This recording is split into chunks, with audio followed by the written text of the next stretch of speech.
कर्मण्येवाधिकारस्ते मा फलेषु कदाचन मा कर्मफलहेतुः. The two great Indian epics, the Mahabharata and the Ramayana, are like pillars of Indian culture. They probably go back about 2,000 years. There's a very lively scholarly debate on how old the earliest written versions of these texts are, but the consensus is round about 2,000 years ago they reached something like their complete form. Now these hegemonic versions, the most commonly cited and referred to versions, are both in Sanskrit, but of course there are many, many versions that also exist in vernacular languages, that is, the common popular languages of the Indian subcontinent, and of course, much more broadly through what we these days call the Sanskritic cosmopolis, that is, the realm through which Indic culture spread. And it takes in places as far apart as Bali and Afghanistan, reaching right up to Mongolia and Korea, and south, of course, into Sri Lanka. So throughout this vast cultural universe, the two Indian epics, the Mahabharata and the Ramayana, have been great pillars of society for at least 2 millennia now.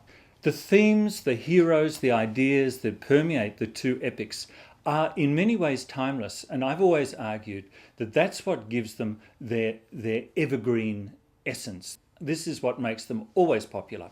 So, for example, I think you could argue at the heart of both epics lies the clash between what society wants you to do and what you as an individual want to do. And we see this in both the epics. For example, in the Mahabharata, there's a great struggle between two families of cousins, the 5 Pandava and the 100 Dhritarashtra, their cousins. There's a terrible, terrible civil war between these two families that results basically in the destruction of society, but the upholding of correct behaviour. So this is a case where correct behaviour was followed, even at terrible personal cost. In the Ramayana, we also see something similar, where the prince Rama and his wife Sita take to the forest, and there Sita is captured by a terrible demon. She's carried off. There's a war. Rama wins Sita back, but then again, fearing that her purity has been compromised, fearing that she's slept with the demon who has captured her, he expels her from the palace. Again, at enormous personal cost to himself, but again, correct moral behaviour is seen to be upheld. So how long are these epic works? The Mahabharata itself is 100,000 verses long, so as such is the longest single literary creation ever in any language.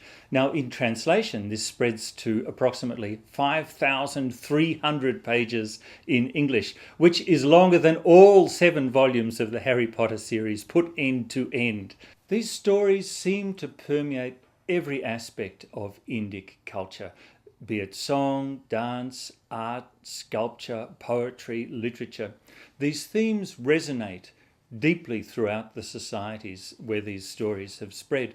And I think one of the reasons that they're so popular is that people make sense of their own lives by moving these epic tropes around in that literary space. People are able to explain their situations to themselves, and they're able to make clear their positions in society. So in fact, it was fairly recently that women's appropriations of these epics became known to Western scholarship. So women in villages are found to be singing songs of Sita. Poor Sita has been exiled. She's suffered under this patriarchal system. And women too make these songs their own, and they're able to sing about their own predicament. My friend and colleague Dr. Asa Doron of the College of Asia and Pacific has recently unearthed a very interesting appropriation of epic discourse by the boatmen of Varanasi, a very important pilgrimage centre in central India. The boatmen tell the story from the Ramayana how Rama himself was ferried about by boatmen, and we, of course, are his direct descendants. So this is the way in which a subaltern group have appropriated epic discourse to make clear to themselves and to society more generally what their position is. The epics provide a moral compass on many different levels, but to a very wide variety of purposes. So we've always tended in the West to take the hegemonic Sanskritic versions of the epics without realizing that there are many, many other takes on these tales, particularly in the vernaculars. So, for example, in South India, where there's a long-standing cultural tussle with North India, it is in fact Ravana, the demon hero of the Ramayana, who is actually the key of much literary interest. So again, it provides a moral compass, but not just one compass that rules the whole of India. Each community or each language group or each subaltern group will take the epic or epic tropes and make them their own to direct and to make sense of their own lives. So, of course, the hegemonic versions and the versions that we know best in the West exist in Sanskrit, the classical language of India, but there are many, many vernacular versions. And, of course, they exist not just as written text, but as dance, as drama, as art, as music. And so it is possible to engage with these epics in a very deep and satisfactory way, not just through the Sanskrit language. However, having said that, so much of the beauty and the grandeur is really untranslatable. And so the Sanskrit, at least for me, captures the real essence of these wonderful literary works.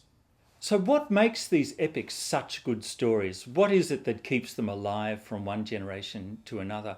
My feeling is that the authors of these tales speak directly to us as individuals. They encountered the same sorts of problems that you and I encounter in different contexts, but the same fundamental problems of what it means to be human and what it means to be a member of a society. And they provide a perspective, a way of engaging with these questions that is at once very immediately accessible to us, but always provides a different perspective as well.